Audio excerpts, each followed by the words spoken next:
episode of Stoke Meter. And you know, I am so pumped every time we have a guest, but this one in particular has me both humbled and I am and a loss of words, because the things that you're going to learn about Nick Lavery, if you don't know about him, are just astounding. So Nick, thank you and welcome to the show. Thanks for having me, guys. I appreciate it. Heck yeah, this is great. We are stoked. Yeah, and Nick is if I'd say an American hero, and I know Nick, you'll never just go, yeah, I'm a hero, but when I read about you, there's no other word to describe it. Just for the audience, I'm literally going to read some of this stuff right off the net. It goes, he is an active Green Beret. He is serving the United States citizens as a Special Forces Warrant Officer, Assistant Detachment Commander, and is widely recognized as an expert, subject matter expert in special operations, intelligence fusion, and mission planning and execution across all operational continua.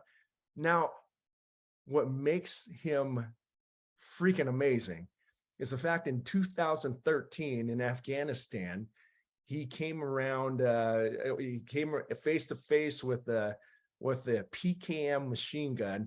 It was mounted on a truck, and it led to catastrophic damages on his leg. And because of that, he lost a majority of the leg. And Nick, intervene anytime. I mean, this is you. No, you're good. You're crushing it right now, Mo. Keep going. But here's the kicker. He wasn't satisfied with sitting on the sidelines.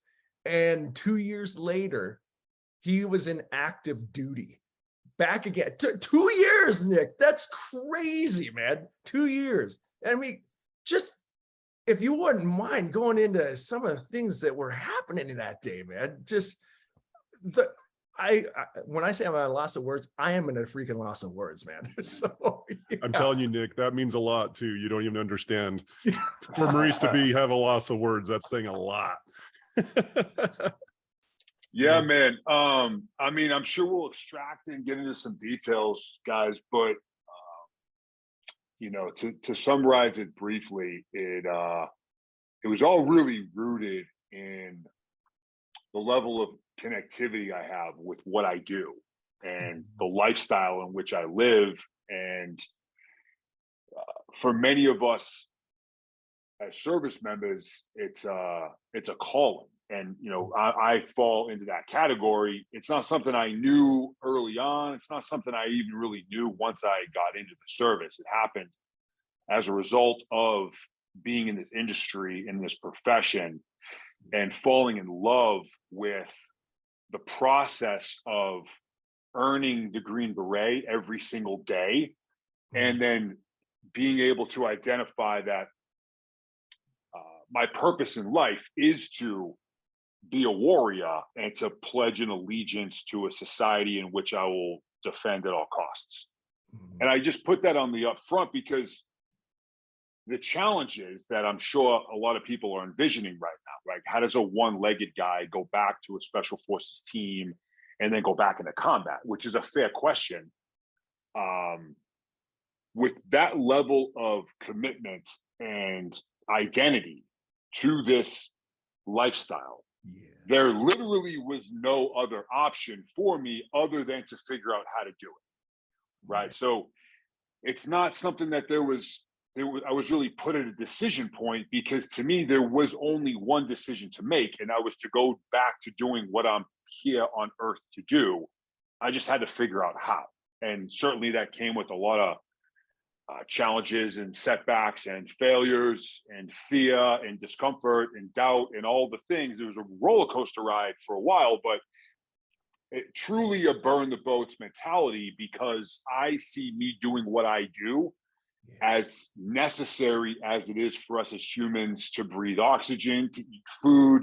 At like the bottom level of Maslow's hierarchy of needs, I have to do what I do. It's just a matter of figuring out how to do it. Dadgummit, man. I told my rugby team, I coach a rugby team, right? And I said, I want to interview a warrior. And there's some questions that came about, and one of them, you answered a majority of that. And this person asked, I'd like to know why you wanted to join. And then you just told me what kept you going, but yeah, what got you to join in the first place, man? Yeah, so I began looking at the military early in high school. I think it was around my sophomore year. I didn't have much of a direction. I was a horrible academic. I was a pretty good athlete, but that was the only thing that really gave me any kind of reason to get up in the morning, was to play sports. Met with the Marine Corps recruiter my sophomore year of high school because I was desperate to be respected. I wanted strength. I struggled socially. I was really trying to figure out my way. And I was like, you know what? I'll go become a Marine. I think that'll give me what I'm looking for in life. And the only thing that detracted me from doing that was I started getting recruited to play football in college. So I ultimately went that route. Only reason why I went to school, went to college. And then as we were talking about offline here, Mo, before we started recording, was my sophomore year of college was 9/11. So, you know, a moment that just about every one of us that was at least old enough to appreciate the gravity of what was happening. It's a moment that we will never forget, where we were, what we were doing. And I'm in that same category. And I can remember watching this happen live. And although I was certainly proud to be an American at that time, I don't come from a strong military family. Sure. You know, I didn't have the red, white, and blue flowing through my veins the way it is now, but I remember how angry I was at what had happened. And I knew that we were going to respond, and I wanted to be a part of that response purely based off of mostly rage and anger. So that's what drove me to enlist. And at the time, I was going to come in, I was going to do, you know, a 5-year contract. I was going to get some payback, serve my country, learn some cool stuff, and then get out and figure out what I wanted to do when I grew up. So I didn't come in knowing this was going to be my career and knowing this was my purpose and this lifestyle. It was purely based off of 9/11 happened. We're going in. I'm going to be one of the guys going. That was it. It wasn't until I got in and started actually living this lifestyle, that's when I was like, oh, wait a minute. I can't even imagine doing anything else. This is now not only my profession, but now this is a lifestyle that I will adopt. Oh man, no, I can relate to you. Before we were talking, we were sharing a little bit of, and 9/11, when that happened, I was running for my life and made it into a building. And after that initial shock wore off, I mean, I was stuck about 150 yards from ground zero. And I remember being trapped in the building, and as everyone's fear started to come down, that's the wrong way to put it, is everyone's adrenaline started to wear off. I remember specifically knowing exactly who did it and being instantly rage. I had rage I haven't ever felt in my life, because I knew someone came to our soil. And to your point, I wanted to take action on it. And the fact that you took that kind of action is just, it's not only honorable, but the way that you went about doing that, you took action to make it a better place. Now, the one thing I will say about that is the so-called rage. I remember walking back home after getting out of that building, and Tower 2 collapsed right behind me after we were going. I remember that even though everyone else was pretty ticked off too, there was a really united feel all the way. I mean, you know, it's the East Coast, man. People say it like it is. There ain't no holding back. But I've never seen people come together like that. And I'm wondering, when you joined, and initially that was a spark to get people in, what was that feeling of, what was that a similar feeling of unity that you felt with everyone that was enlisting at that time? Yeah, I mean, it's somewhat of a cliche, but you know, 9/11 is one of the worst days that in American history. But September 12th is one of the greatest. because exactly what you just said, you know, the United We Stand slogan, it superseded and it transcended just about all differences and areas of separation between culture, religion, political affiliation. Like none of that stuff seemed to matter on September 12th. And it was really an amazing time to be part of this society. To answer your question more acutely, when I got in, there were a lot. I'd say at this point, probably most of the service members I was going through, even just as early as basic training with, most were there because of, quote, the 9/11 effect. Got it. This wasn't, so 9/11 obviously happened September or 2001. I came in 2007. So I struggled to stay in school when that first happened. I was going to drop out of college and just go. Ultimately listen to some mentors and some teachers and some friends, and I stayed in and I grinded out the rest of my degree. But even 6 years later, there was still that same urge to get into the fight because we were now surging in both Iraq and Afghanistan, and there were a lot of wounded people coming back. And what we were doing as a military was all over the media, it was everywhere, and it was a really impactful time within the Department of Defense. So even at that point in time, 2007, I'd say most of those that were coming in was based off of 9/11 and wanted to be a part of that response that we were still going through. Yeah, man, oh man, oh man. Gary, I got to ask you, because I mean, Gary was actually looking for me in places where he thought I was deceased, man. I just wondered, what were your thoughts on all that good stuff? I know this is Nick, but I just kind of bought back in here. Well, you guys were talking, I really appreciate what you were talking about September 12th, because I think that is a very underrated statement. The thing that I really appreciate about September 12th, because September 11th, it was focused around rage and it was focused around hate and that type of thing. From my perspective, and I could be way wrong, but it seems like on September 12th, as Americans, it wasn't about focusing outward on the hate. What was really impressive is the unification that happened as a nation. We all became brothers and sisters and Americans, regardless of who we were. And so to me, that was probably one of the most impressive things about it.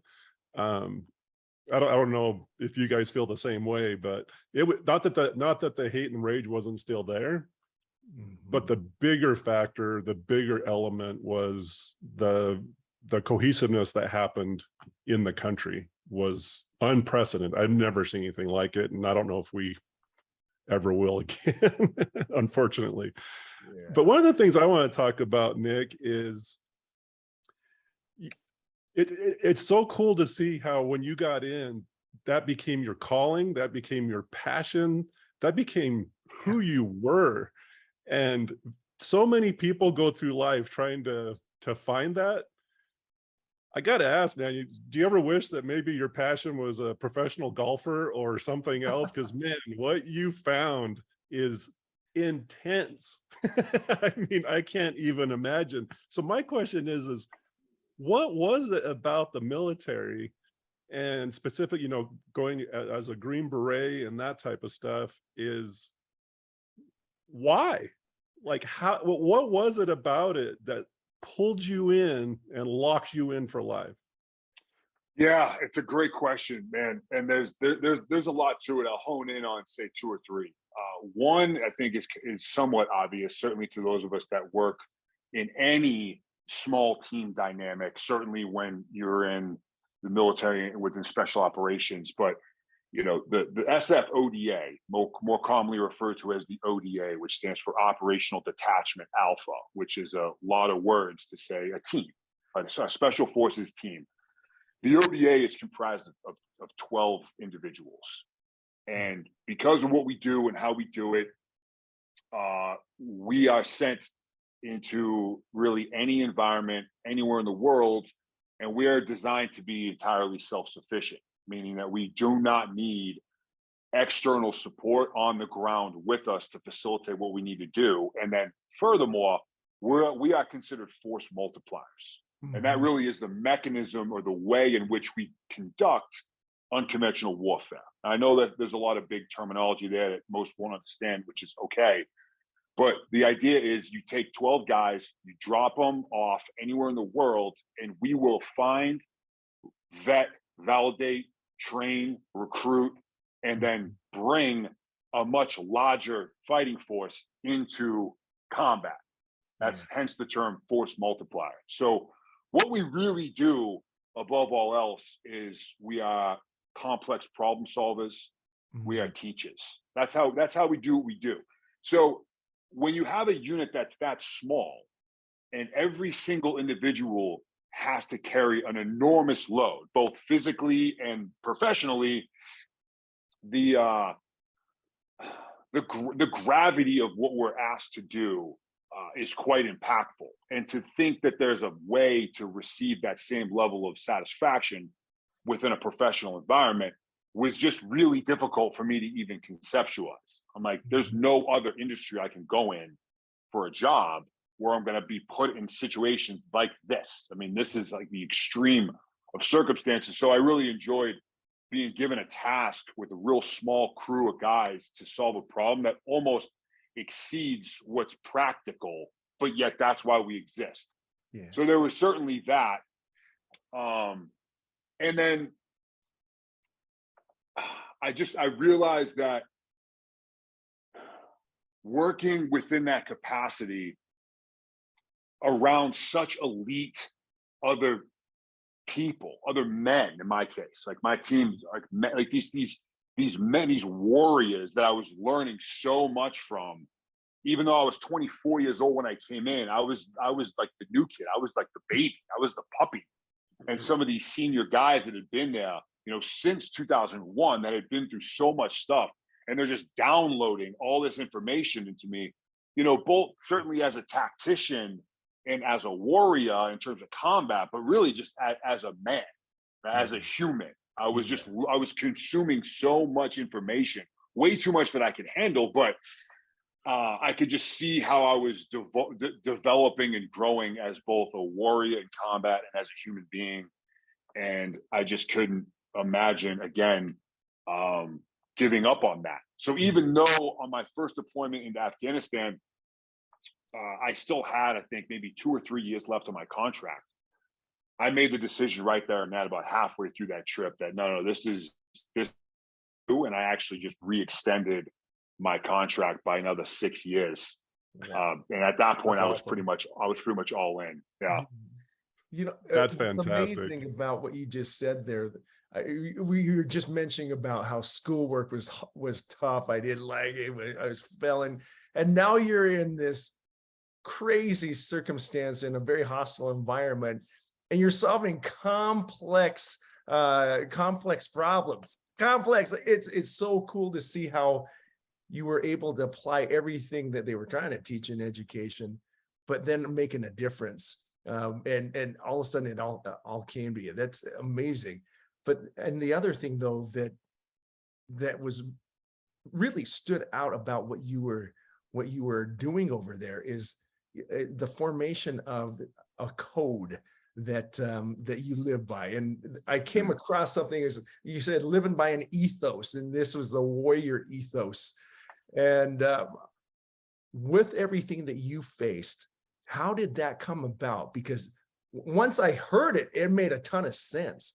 But the formation of that ethos, I would love to hear the background of that, because I think that's why it hit me so hard, is because it was so simple. It made so much sense. But when I realized where it was developed in, that had a particular impact. But what can you tell us about that? Yeah, so the warrior ethos, and I'll say to your audience what it is. It's really 4 tenets is what it boils down to. The first being, I will always place the mission first, followed by I will never accept defeat, followed by I will never quit, followed by I will never leave a fallen comrade. And ethos is really just principles, tenets, values in which we live our lives. Yeah. And these 4 tenets is something that starts to get drilled into your brain the minute you show up to basic training. Yeah. And these certainly have a military tone to them, of course. Like just the word mission has a military feel, right? I will never leave a fallen comrade. So it's military verbiage, but I've used these principles, these ethos, in my book as a way to outline the mindset that I really leveraged and continue to refine. That is what I use to get myself back into the fight and to continue to progress and do the things I do now. Because although all these things are military in nature, they're absolutely 100% translatable and transferable to anybody, regardless of your circumstances, what sector you're in, what you do for business, what you do for work. It doesn't matter. These are all translatable. And if I could I'll break them down here real quick. There's a lot of layers to it, but if you think about, I will always place the mission first. What that says to me is having a clearly defined mission, and the mission being that's the goal, that's the dream, that's the ambition. We all have them, the ability to identify it and apply a certain degree of clarity to that mission end state. I'll never accept defeat. What we're talking about there is really resilience, right? It's toughness. Yeah. It's the concept of you get knocked down 7 times, you get up 8. I will not stay down. That is not to say we will not fail. 2 different things, in my opinion. There's failure and there's defeat. Failure will happen. In fact, it has to happen because that's where the wisdom's located. Defeat is getting knocked down and staying back down, right? Yeah. I will never quit. The third one. This sounds very similar to I will never accept defeat. In my opinion, I will never quit boils down to persistence despite achievement.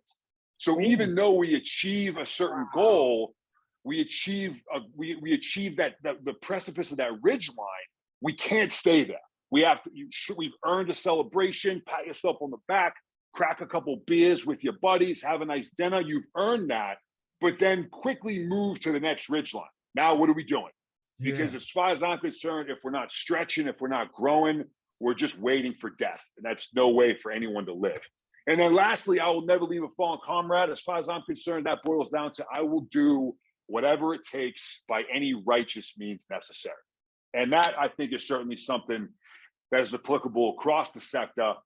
In the military, I will not leave you behind under any circumstances. I will come and get you. We will come and get you.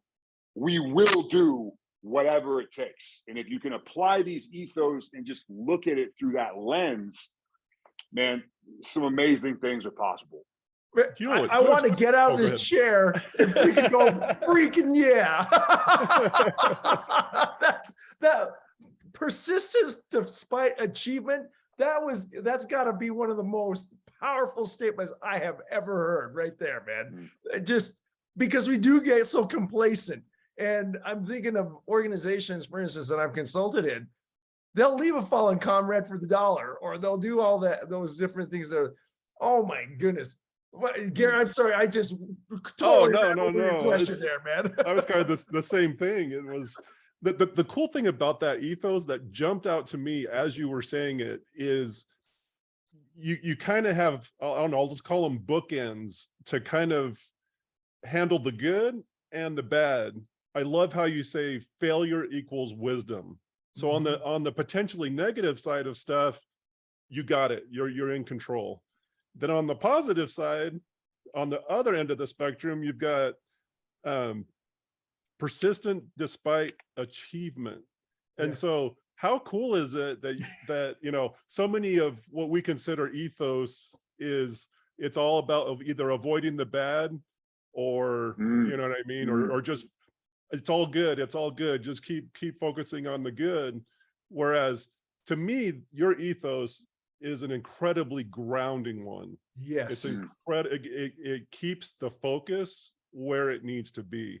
I love that. I'm going to definitely plagiarize. I'm going to steal that from you, man. I'm going to use that in my life.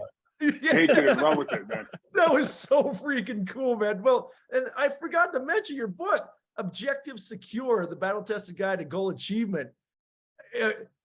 I just for the sake of what I just learned about the broader term of warrior ethos, everyone should get the book just for that, man. That was amazing. I literally, that's a mic drop moment right there, man. Yeah. So I gotta ask you though, too, man.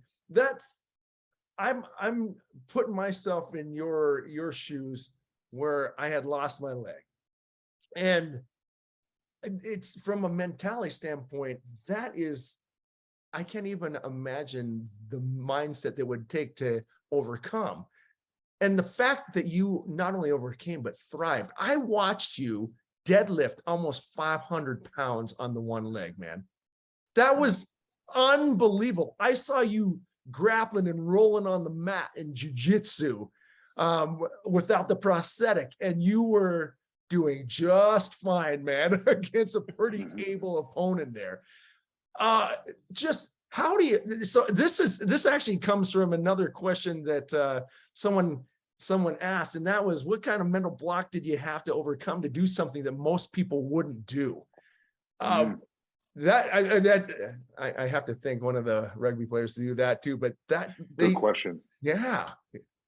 Great question. I'll say, and this may surprise some people when they hear this, because the greatest mental block for me, I can't say greatest, there were a bunch, certainly towards the top. And the one that jumps out at me when you ask that question,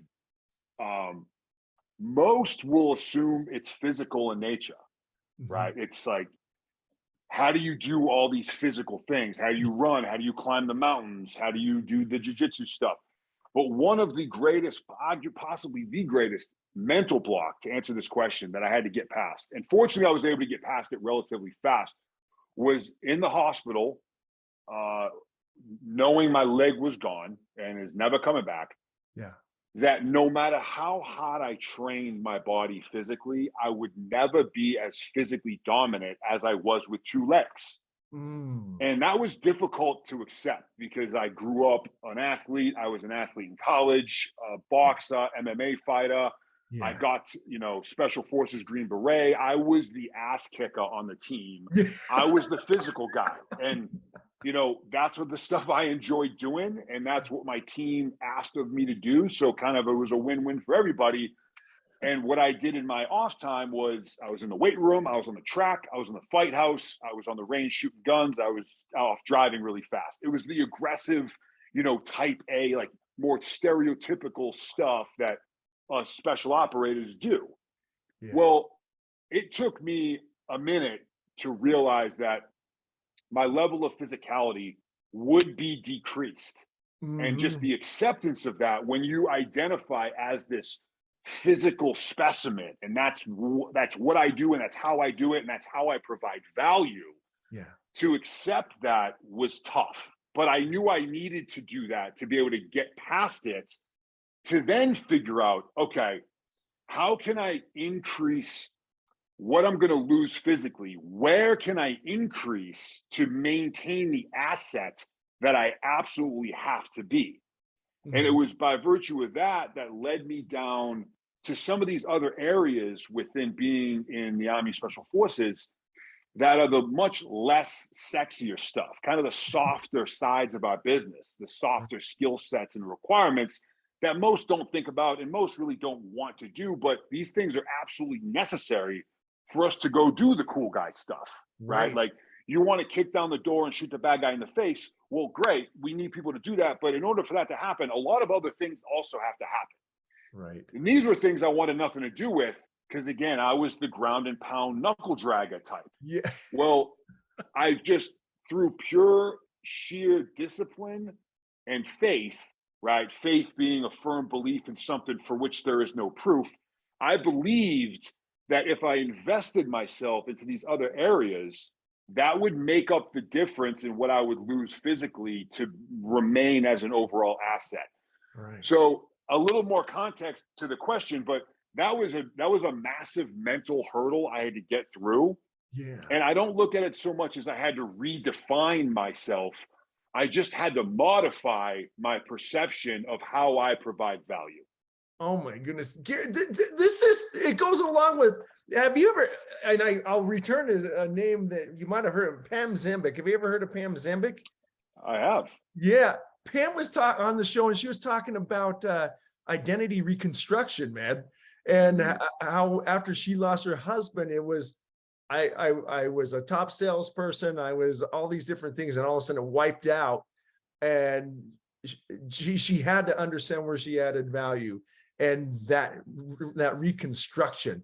Was there any point in time that, well, I'm sure there was, that's a dumb question, but just what were some of those blocks that you had to overcome to find that again after that event? And if it's a redundant question, my apologies, man.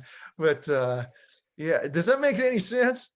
It does, man. And there's certainly a lot to it, aside from me forcing myself into these different sectors, because one of the greater challenges after living life as a two-legged guy for 30 years is not only relearning how to do basic, simple tasks, but unlearning years and years and years of what has become automated, right? What has just become either reactive or responsive to certain environments and situations. You have to really unlearn, kind of wipe the canvas clean a bit, and then begin to learn the new process. And my work in jiu-jitsu, which was a massive part of my recovery for a whole bunch of different reasons. Physically, there was range of motion, flexibility, endurance, stick-to-itiveness, resilience, like getting your ass kicked over and over again. There were a lot that I was extracting from what I maintained in jiu-jitsu as an amputee, but having to wipe the slate clean a bit, because in jiu-jitsu, it's very technical, right? You just build in these responses through training and drilling, that if I'm in this position and my opponent moves here, I'm automatically going to go here, and I'm going to look for this or this or this. Well, you learn through pain and embarrassment and failure on the mats amongst your teammates or at a competition that doesn't work the way it used to. So we need to scrap that and then be rebuilding on how I actually can do it, which just goes back to the drawing board, trial and error, failure. Nope, that didn't work. Okay, this looks like it might work. Repetition, repetition, repetition. Continue to research, get good teammates around you, leverage them, and then rebuild it back up. So I use the jiu-jitsu analogy because it's so pertaining to me as an all-encompassing human while I was going through all this stuff. So it's not only learning the new task, it's unlearning years of repetition that's become responsive at the same time. You know what I love about I'm sorry, I had one addendum, I'll go right. No, go ahead. But when the effective thing about what you said there is, not only are you learning from failure, but you've become the teacher. And let me explain that. When I was in New York, I had the opportunity to go visit with Marcelo Garcia. You know what Marcelo is, right? Oh, yeah, absolutely. And Marcelo, for those you don't know, is largely considered one of the best, if not the best, jiu-jitsu practitioners in the world. He's my height. He's like 5'6", 5'7", man. And I know you're about 6'6", 6'5", 6'6", something like that. Yeah. I was watching this dude destroy people, man. I mean, there's something that is very disconcerting about a small guy that can just get on your back and put you in a submission so fast you don't even know what happened. But what I loved about what he did was, after every match, not only would he shake hands, but he would teach. And that's one thing that I appreciate about what you're sharing here. Not only is it your failures and your persistence beyond the achievement and so on and so forth, but you've become this incredible teacher. And that's where you're adding so much value in a world that so badly needs it, in areas that you might not even have realized or realized perfectly well. But I have to thank you for that. But anyway, Gary, sorry about that. Oh, no. In fact, what you said is really going to tie into what I wanted to talk about too. So we had an interview a while back with he used to be a professional wakeboarder. His name is Brad Smalley.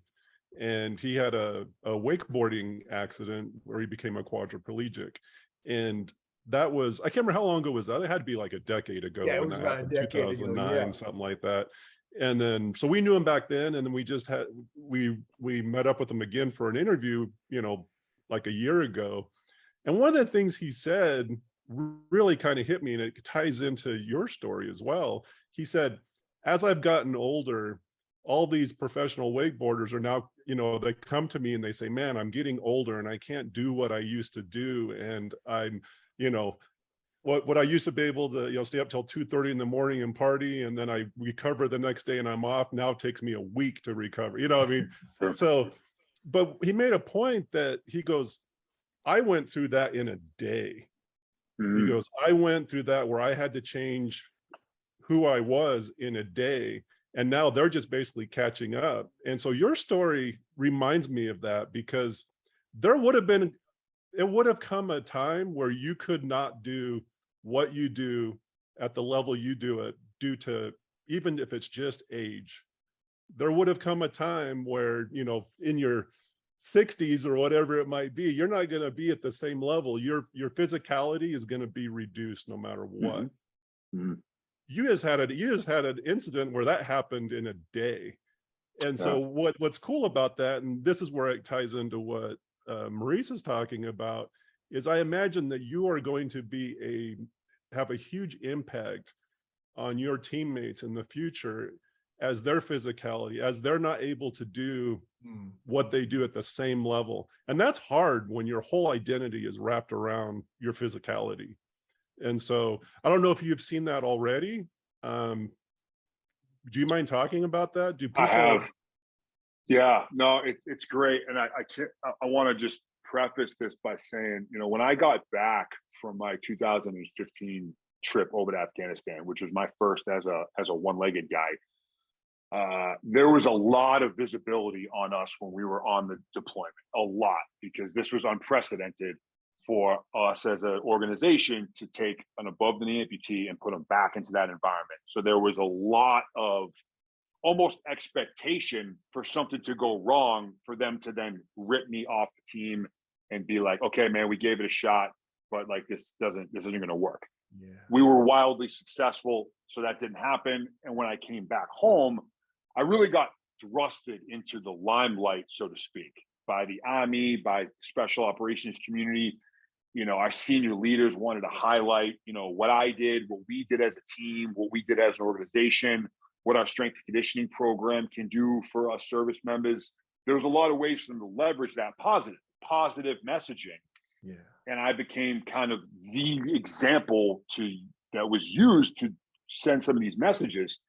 And I wanted nothing to do with it. And I was like, no, stop. Like, and there's one instance when the USASOC commander, who's a 3-star general, he sent down a request for, you know, Sergeant or Staff Sergeant Nick Lavery to show up to this thing. There were some people from Washington that were coming down. They were going to talk about some budget stuff with our strength conditioning program. And he wanted me there to just talk through what I had been through and the program and all this stuff. It gets to me or my team leadership. They're like, hey, the general's asking for you to go to this thing.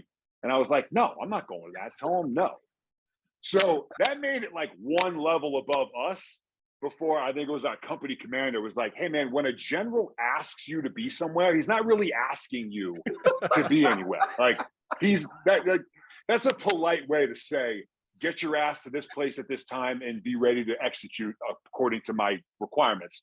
Right. So I did, you know, I went and I showed up and I did the thing and I gave the brief, the presentation. There was a lot of shock and awe going on from, you know, policymakers. And at the conclusion of that event, General Cleveland, who was the USASOC commander at the time, he pulls me aside and says, hey, man, listen, I know that you don't enjoy this stuff.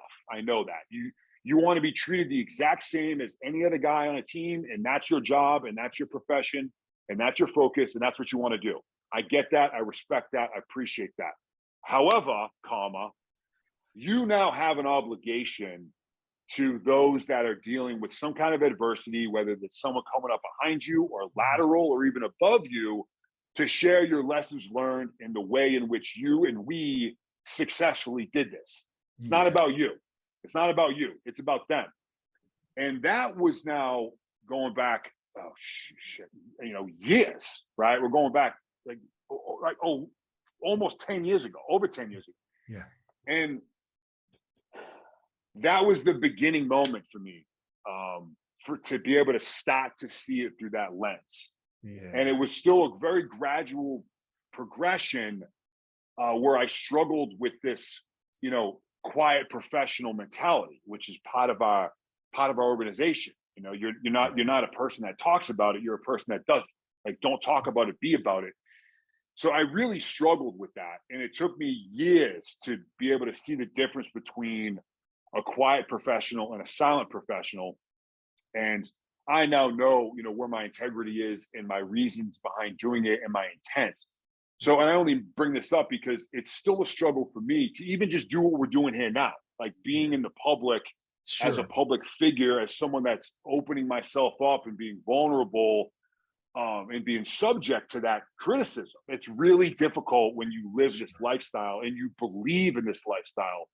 But to your point, I have seen that impact. I've seen that impact on a scale as small as just my teammates, like 11 other guys that are getting older, that are struggling to try to figure out, how do I keep doing these things that I know I want to do? Yeah. Because that requires modification based off of just age or injury or wear and tear or mental well-being or all the different things that we're exposed to that changes the variables within the equation. You then need to restructure how you go about doing it to complete a task.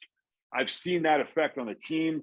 And now I've seen the effect literally across the planet, where I'll get messages or emails from people in a whole nother nation that are saying, hey, Wow. I was really struggling.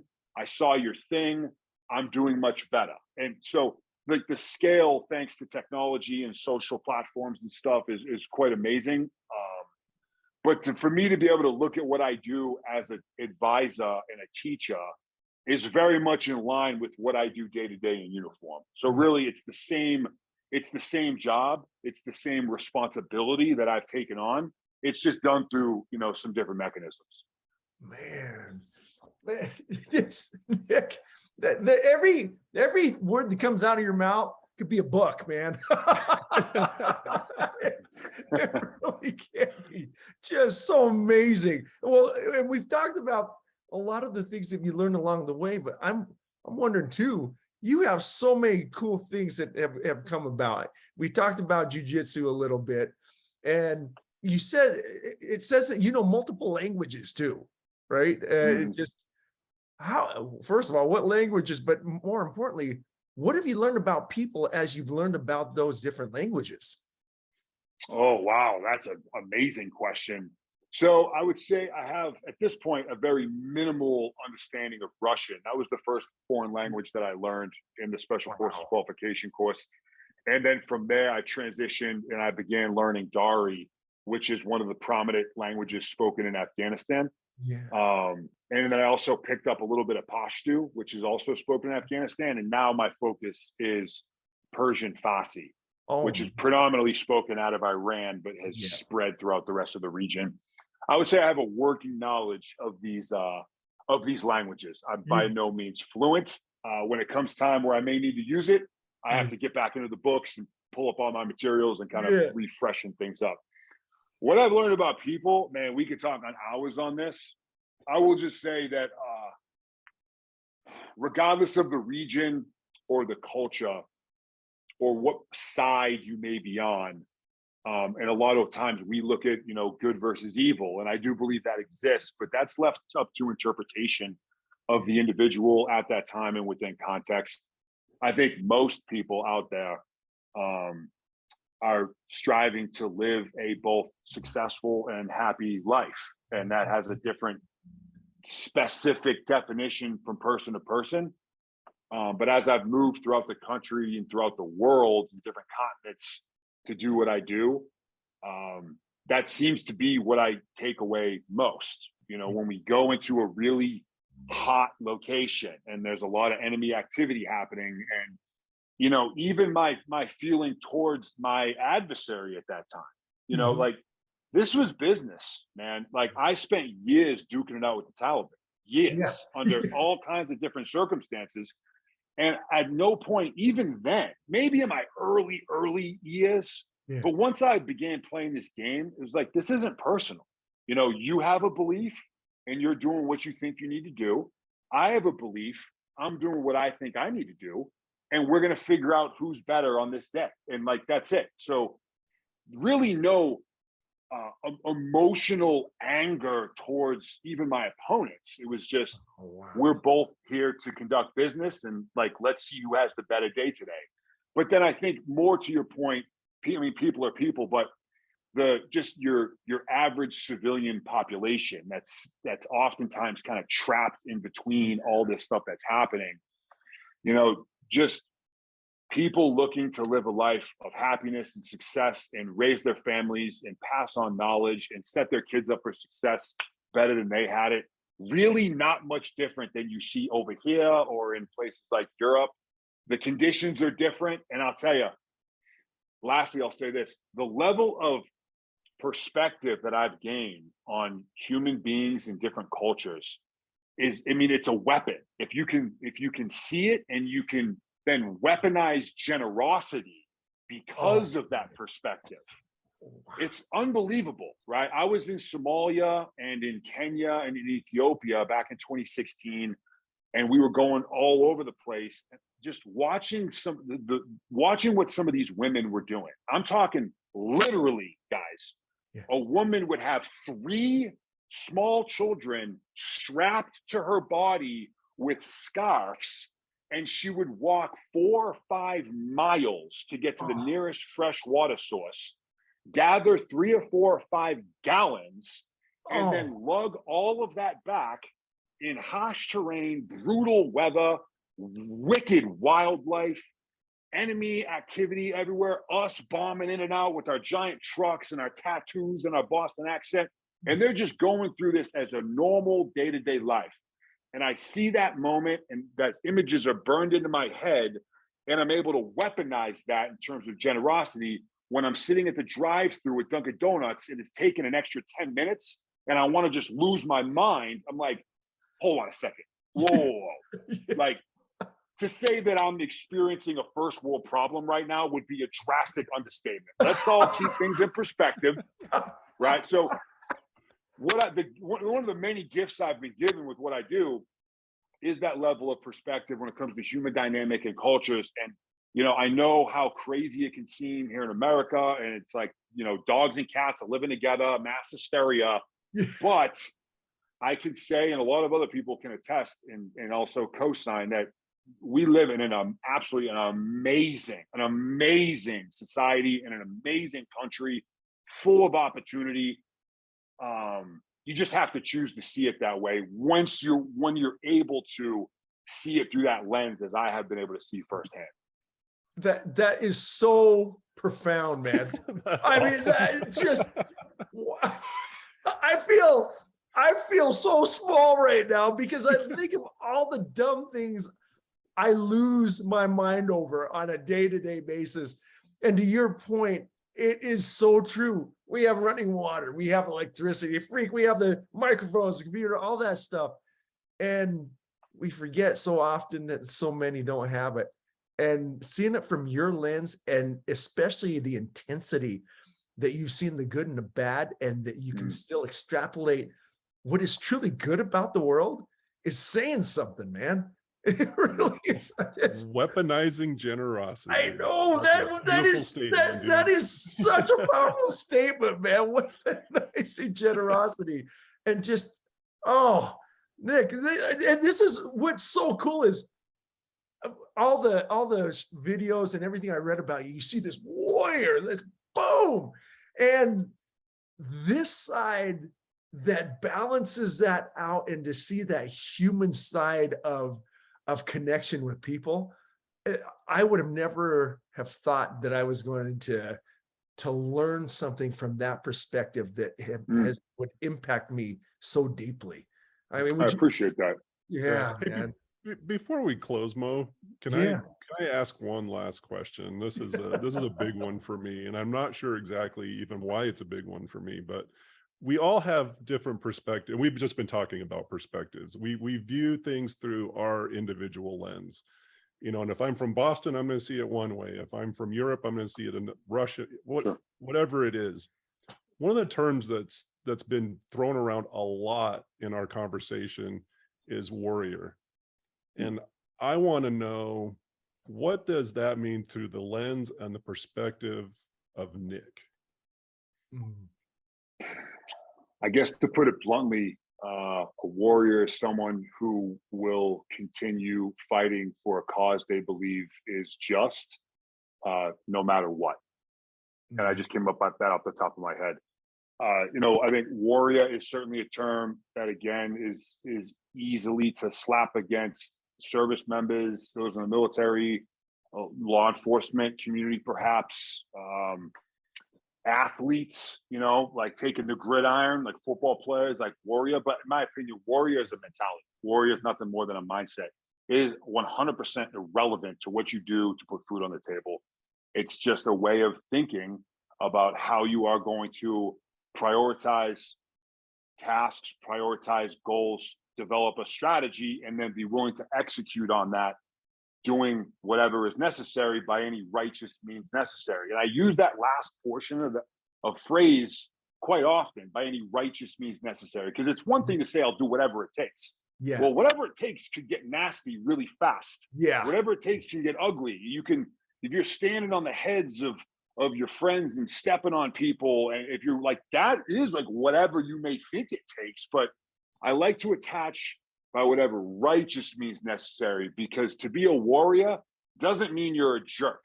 To be a warrior doesn't mean you are unkind to people. In fact, it's the opposite. Like, warriors enable, warriors inspire, warriors lead, warriors make those around them better and force them to push themselves beyond. And they're there to help them get up and be resilient and be tough and keep going and let's go. Like, let's get back in the game. That's a warrior to me. So it extends far beyond swinging an axe or shooting a rifle. It's a mentality to go about how you approach day to day within your own personal initiatives, as well as collectively as an organization. Wow. Love it. Thank you. I love that. I absolutely love that.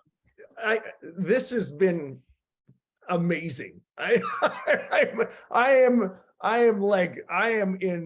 floating right now, because that's just, you never know what you expect when you're meeting a hero, your hero, right? This is not only exceeding your expectations, but it is put me at a plateau way above where I thought I could be, man. Boom. Perfect. That's what we want, man. I love it. You were awesome, man. And I hope that if there's anything we could do for you, please let us know. It would be fantastic. Fantastic. I appreciate that, man.